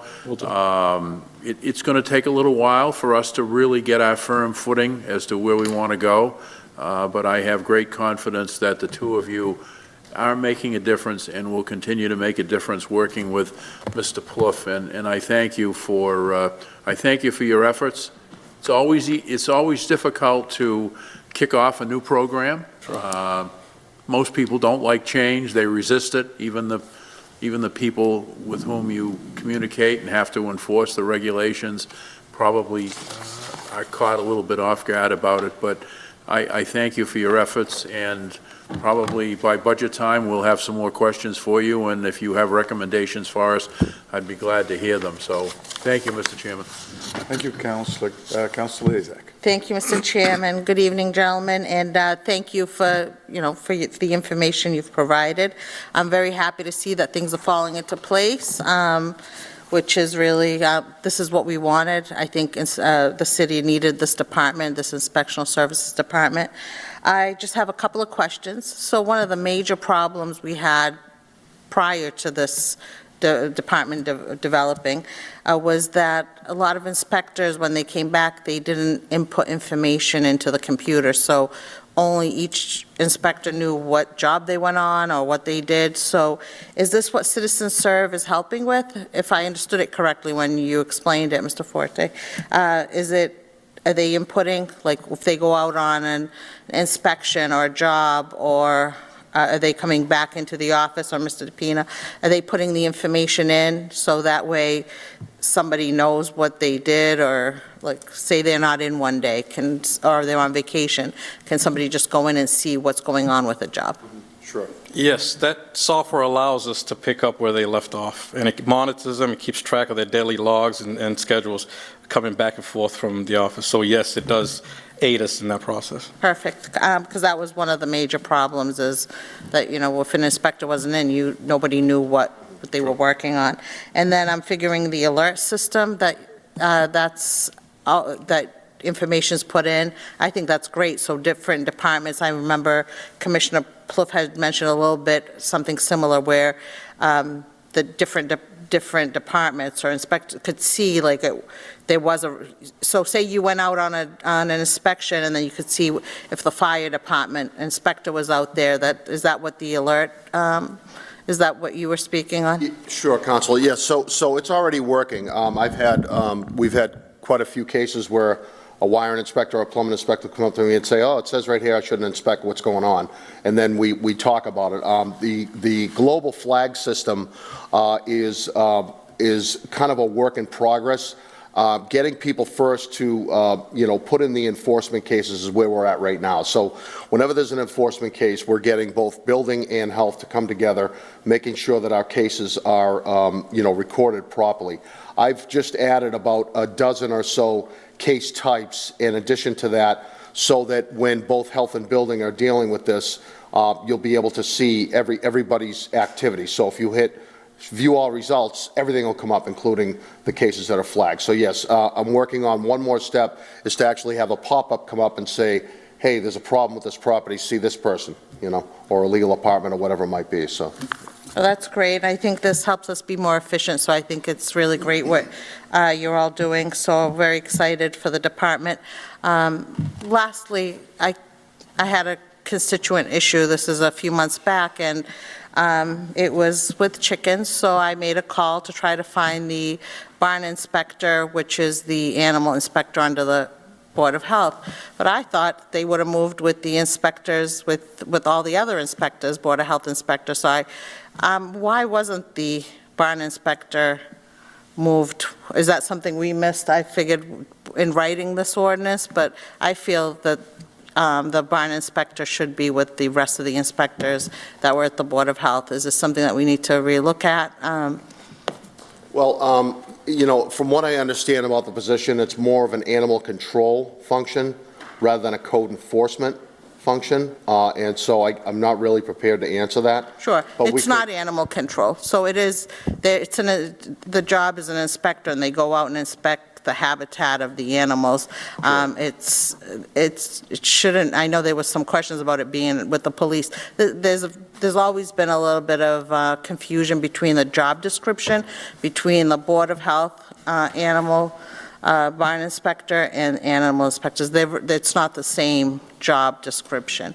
Right. So I think that's something we'd have to look at if we're going to keep that position, because it's the only inspector that's left under the Board of Health, which didn't, it was a little bit confusing. I know not just for myself, but the constituents that were complaining. So that's something maybe to look at down the line. But thank you for all you do. Yeah, your concern is noted. Thank you. Yeah. Thank you, Mr. Chairman. Thank you, Madam Councilor. Councilor Lally. Over here. Thank you, Mr. Chairman. I was looking to see if somebody else was throwing things at me. Ever vigilant, Mr. Chairman. Commissioner, Director, good evening. I gotta say congratulations, 100%, first try, bravo. One of the things that we get calls about the most as councilors is code enforcement issues, so, putting this together was a huge thing, and I'm very happy it's working out as well as it is. Just a couple of questions with rental units. Are we going to be at a point where we can inspect all rental units? Yeah, so the notices are going out approximately 250 a month. When people respond to those, they're supposed to log on to CitizenServe, apply for or register their property as rental registry, and we don't expect that the first year we're going to have a great response. Whether it be language barrier, whether it just be ignorance, whether it just be we're not going to have that. There are a number of reasons why. The first cycle of notices will probably yield a good portion of those, but the aim is to inspect every rental unit in the city, and we are required by ordinance to do that. How we get there and how quickly we get there, we can't really answer. Right now, I don't know the number of inspections. We'll try to have some metrics on this after the first year of notification, but right now it's just too early in the process to get the metrics to really get a handle on it. So we are focused on it and we're working on it. So fair enough. And the permitting that was done by the Board of Health, who signs that now? Who's got that under their control? That would be the commissioner, as well as the deputy commissioner, that handles the signing off on all the permits. The individual inspectors handle their individual cases, but ultimately it falls underneath the job title of the commissioner and the deputy commissioner. Perfect. Well, I appreciate it both. You guys are doing fantastic work, and we really appreciate it. Thank you, Mr. Chairman. Thank you, Councilor. Councilor Nicastro. Thank you. Good evening, gentlemen. I just want to say how much I appreciate the help that Mr. DePina has given me and Ward 4 residents. I'm sure you're in the background, Mr. Forte, and also Mr. Plouffe. It really makes a difference when someone is responsive, because I'm usually just passing on a concern from another resident or constituent. And you are making a difference in these positions, gentlemen, and I look forward to continuing to work with you. Thank you, both of you. Thank you. Thank you, Mr. Chair. And don't let your heads get a little too big. It's already big enough as it is. Councilor Reinico. Yeah, thank you, Mr. Chairman. In terms of your department, right, giving the population that we are serving, I mean, earlier you stated that, there might be a language barrier, right? So my question to you, do you have anybody in your department that speak probably, not just English, but like Haitian, Creole, and Cape Verdean? Yeah, sure. Along those lines, too, just to go back to what he was, Deputy Commissioner was talking about the online registration. There is a link, I believe, on there that does give access to multiple languages, Haitian Creole, Portuguese Creole, Spanish, Spanish, as well as English. In our department itself, we do carry several members that do speak multiple languages. I myself speak Cape Verdean Creole. We have others that speak French Creole and Spanish as well. So what do you mean by French Creole? Haitian. You mean Haitian Creole? Yeah, Haitian. I apologize. No, it's okay. So it's like, as of right now, Yep. in your department, In my department. you do have somebody that speaks Haitian Creole. Within, a lot of us can go back and forth, but we do have a particular lady that actually works in the planning department that assists in the translation aspect. So is this person, how do I put this? She's in our office, and we utilize her as much as we can. No, I know, but I mean, in terms of inspectors, so you do not have somebody that speaks that language? Haitian Creole? Yeah. At this moment, no, sir. And if I may, do you know why? What was that again? Do we know why we do not have somebody giving the population that we are serving? At the time that we were taking applications, there was no one no applicants that came to us with that qualification. Okay, so, but let me just put it to you like this. I mean, obviously this is on record. You stated that during the hiring processing, right, there was no one that applied who speak that language. Let me go back on that. There was no one that was qualified that applied. Okay, so spoke that language within the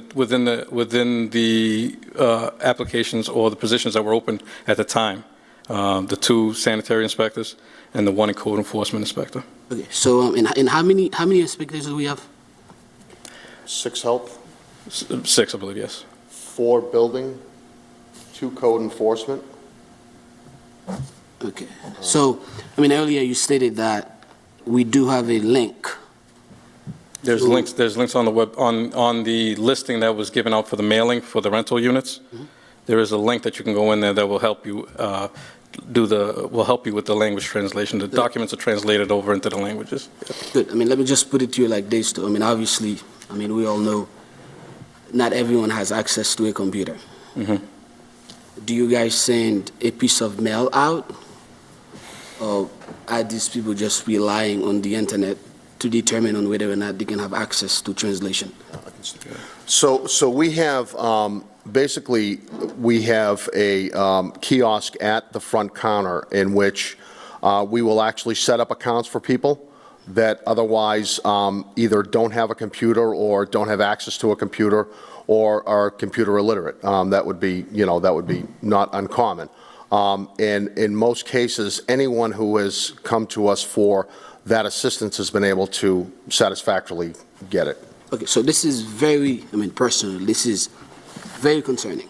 And earlier you stated that, right? You stated that this is new and you don't expect to have a positive outcome in the first year in terms of people registered. That's what you stated. So if you are looking to have people actually following through your requests, don't you think it would be necessary to find a way to reach out to these people by any means possible? If I understand your question. I can, let me just put it simple, right? So, given the population that we are serving, obviously we have people that may not speak, perfect English, among them myself, right? But I'm trying. So if you are trying to reach these people in terms of what your department is trying to do, would it be your responsibility to find a way to get to them, as opposed to assume that they can go either on the internet, find a link to have access to this information, which you want them to register? Well, yes. Our first measure of outreach is the mailed letter to the property owner, and so that's our first attempt at contact. If that person doesn't respond, they'll probably get a second notice. But again, there are so many properties in the city that turning that cycle around may take some time. So there would be, there's going to be several attempts. I mean, our goal obviously is to inspect every rental unit in the city, which is a very monumental task, even given the robust staff that we have. It's going to take some time to go through all these properties. So the kind of outreach that you're talking about only comes through notification. I mean, we're basically code enforcement. We're not, not as much, public outreach. That doesn't mean that we can't have, myself and the commissioner actually talked about having a pamphlet that, the basic ins and outs of what we do.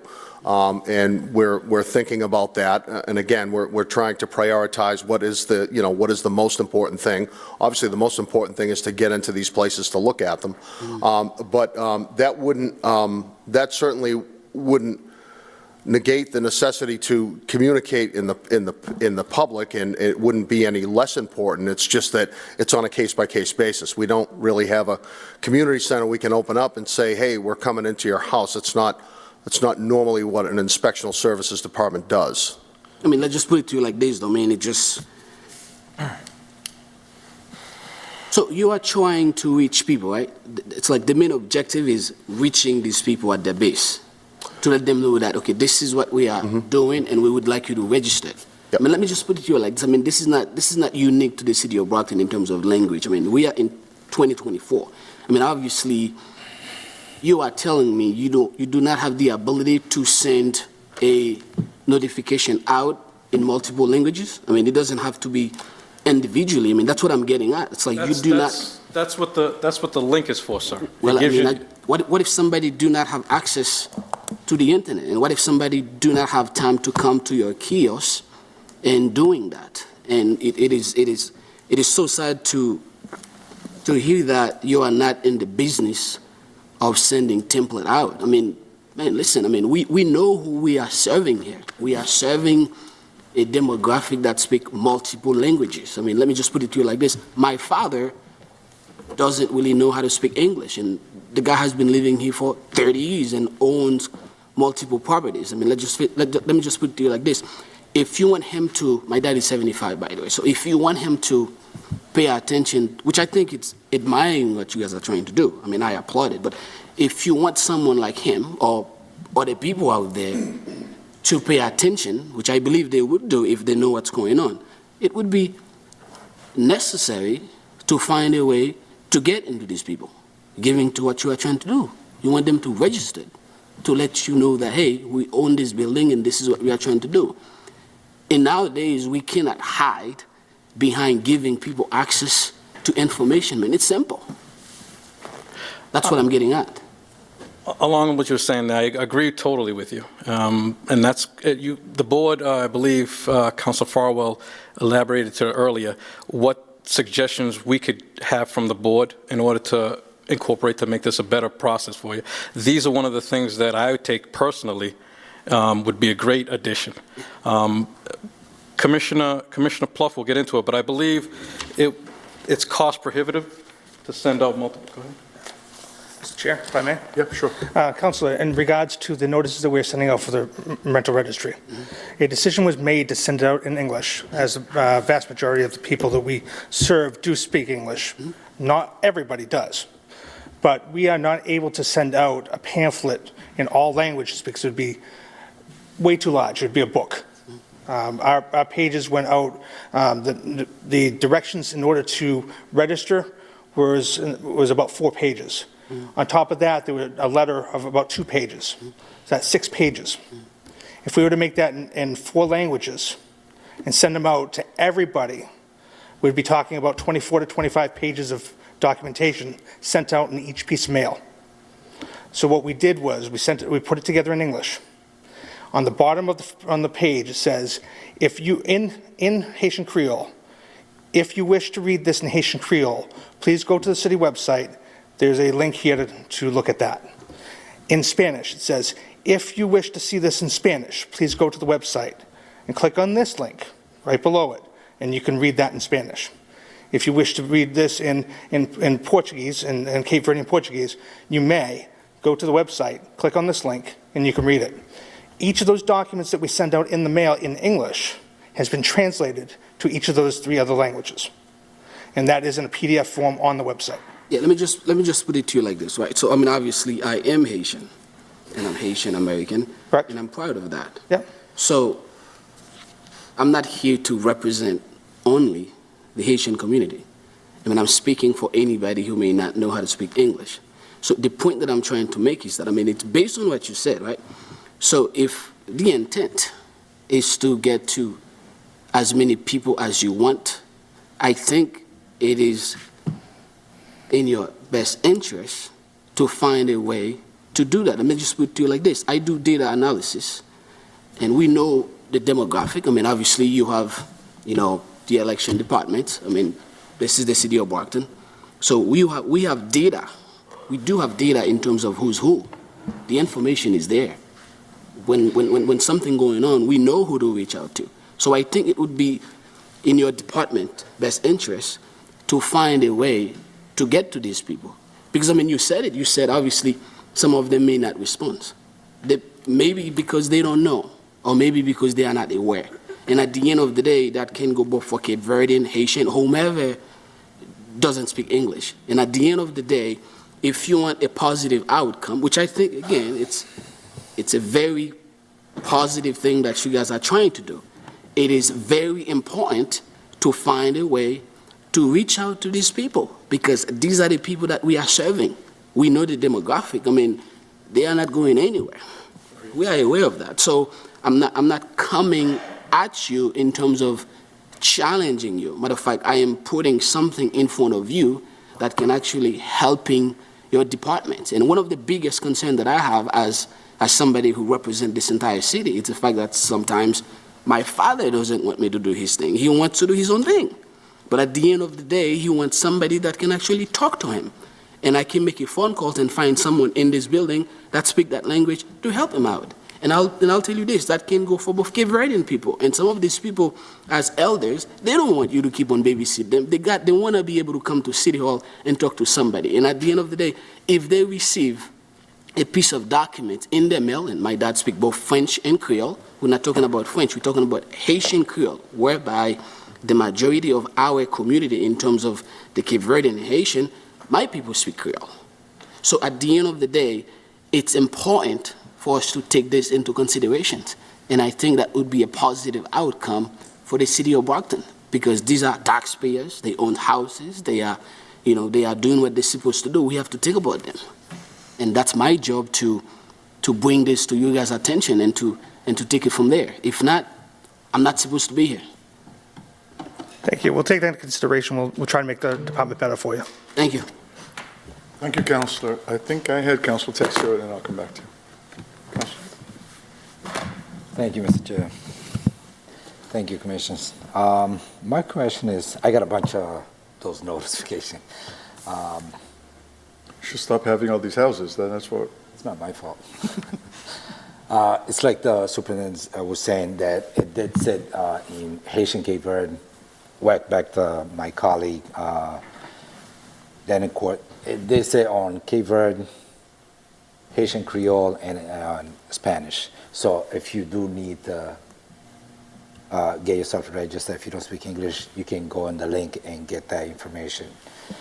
My question is it how much is it per floor? Is it per floor or per unit, or is it $100?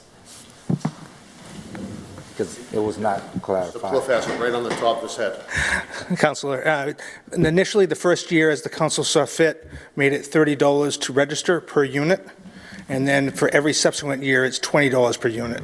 And owner-occupied buildings with 2 or less rentable units is free, although they still have to register. So owner-occupied, 2 units or less, it's free. Yes. And it's $30 to register? Per unit for the first year. For the first year. And then 20 for every year after that. Because they used to be 100. That would be for the certificate of fitness. So the 2 things you're talking about are the rental registry and then there's a certificate of fitness that's done every 3 years or on the turn of a tenant. And that would be $100. Oh, that's good, okay. Thank you for clarifying that. Thank you, Mr. Chair. Thank you, Councilor. Councilor Powell. Yeah, just very quickly, and I understand where my colleague, Councilor Durendencourt's coming from. We send out water, sewer, and real estate bills in English. Matter of fact, I just got our water, sewer, and refuse bill. There are a number of different languages that are spoken in the city, maybe not as prominently as Haitian Creole or Cape Verdean Creole, but I do notice that when I get the bill, there's a little card in there that usually has some information on it. I know it comes out when we're heading towards winter. We have a winter parking ban. So if you were to do something that might be cost-effective, find out if you could print something about inspectional services, required inspections. Just put it on that little card, stick it in that envelope when the water and sewer bills go out. Wouldn't be any added cost to the city, and it might enhance the flow of information. So I don't think you'd have to do anything too sophisticated. I think the quarterly billing that we send out now for real estate and water and sewer and refuse bills might accomplish what my colleague is talking about, and we wouldn't have to spend a lot of money. But thank you, Mr. Chairman. Thank you. Just noted, Councilor Farwell, and to the councilor next to you, this is great input, and we are kind of an evolving thing, and so we're going to take everything tonight as suggested and try to improve. So. Absolutely. Thank you. Thank Motion to recommend favorably back to the full city council. Second. Motion has been properly made in second. All those in favor of recommending it favorably? All those in opposition? Thank you for being here, and good luck with the rest of your work. Keep up the good work. Mr. Clerk, the last Item 12. Resolved, be it resolved to have City Solicitor Megan Bridges or her designee appear before the Finance Committee of the Brockton City Council to give an update on the status of the City of Brockton's audit/investigation of the Brockton School Department's overspending of their FY23 budget and any information concerning any other fiscal years that may include pertinent information. Invited, Megan Bridges, City Solicitor, or her designee. Councilor Azak. Thank you, Mr. Chairman. So I spoke with our city solicitor, and we felt that it was best to postpone this resolve to the first finance meeting in March. This way it would give them some time to prepare the information necessary for us. So at this time, I make a motion to postpone this to the Finance Committee on March 4th. Second.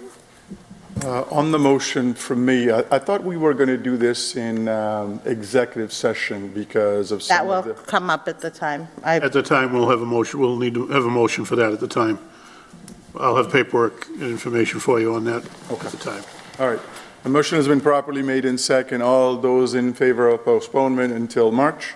All those in opposition? It gets postponed to March. I believe that's the end of our agenda. Do we have any councilors' recognitions at this time? No? Having heard none, and we not having any other items on our agenda, I now declare this meeting adjourned.